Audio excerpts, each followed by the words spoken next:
Začeli bomo z zdravilom Aconitum napellus.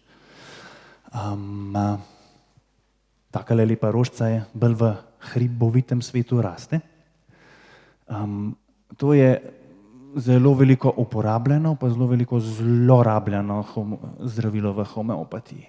Vsak, ki ima majčkeno pojma o akonitu, otrok za kurs z visoko vročino dobi takoj akonit. Ni to glih primerno. Za akonit moramo imeti res nenaden in zelo buren začetek. To je tako malo dramatično zdravilo. Tako, otrok popoldne se še igra in je čisto ok, zvečer ob 10 imaš 40 vročine in je čisto gotov. Zelo hitro nastopijo težave.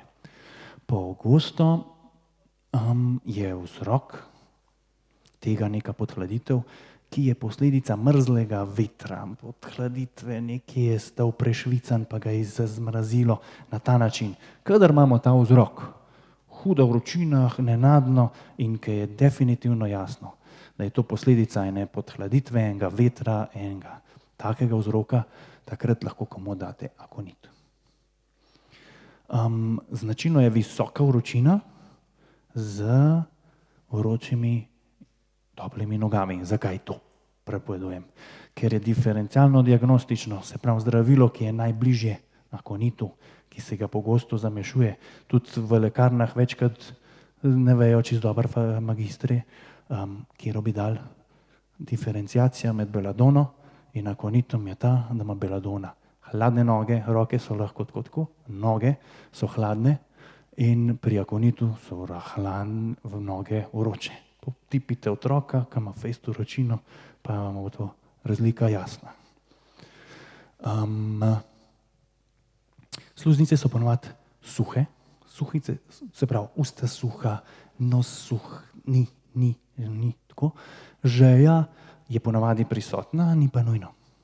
Ampak ključni simptom so suhe sluznice, to se zapomnite. Podhladitev konvekcijske narave, se pravi veter. Če imamo podhladitev kondukcijske narave, to pomeni, da je nekdo padel v vodo, da je sedel na tem mrzlem kamnu, pa je potem tetka dobila cistitis in tako naprej. Tisti ni akonit, tisti je dulkamara, se bomo o tem tudi učili. Konvekcijske narave. In šok, se pravi za fizičen šok, kot podhladitev, in psihičen šok. To ga boste uporabili in to ga komot uporabite, kadar je posledica, kadar je simptomatika, ki se razvija bolezen in težave, posledica hudega prestrašenja. Ampak res hudega. Takrat, ko se v človeku straši, a v to preživel ali ne. To pomeni, da je bil tako turbulenten let, pa skoraj pol motorja odpovedali, da niso čisto dobro vedeli, kako bo.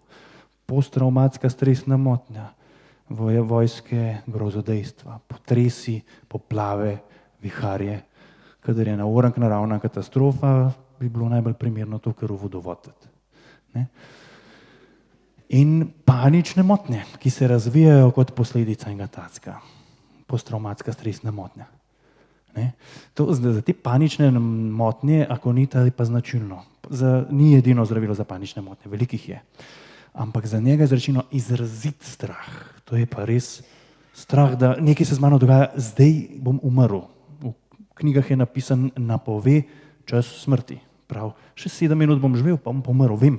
In to je taka groza, da te absolutno so vsi ti ljudje na urgenci. Taka groza je. Ker ne zdržijo, so prepričani, da jih bo zdaj fejst nekaj ruknil. In potem panična motnja mine in ljudje so čisto ok. So v redu in tedne živijo čisto normalno, potem pa spet kar enkrat pride. In je spet groza in so spet prepričani, da zanj ni bilo konc. Danes pa bo.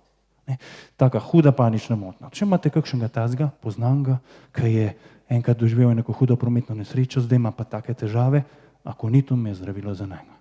V kakršnikoli se že dogaja, veste, boste pa akonitu imeli en strašen nemir in en strah. Prisoten v ozadju. Tukaj nekako... Prosim? Visoka vročina je karkoli od 38 do 42. Tako, ja, ampak mora biti pa visoka.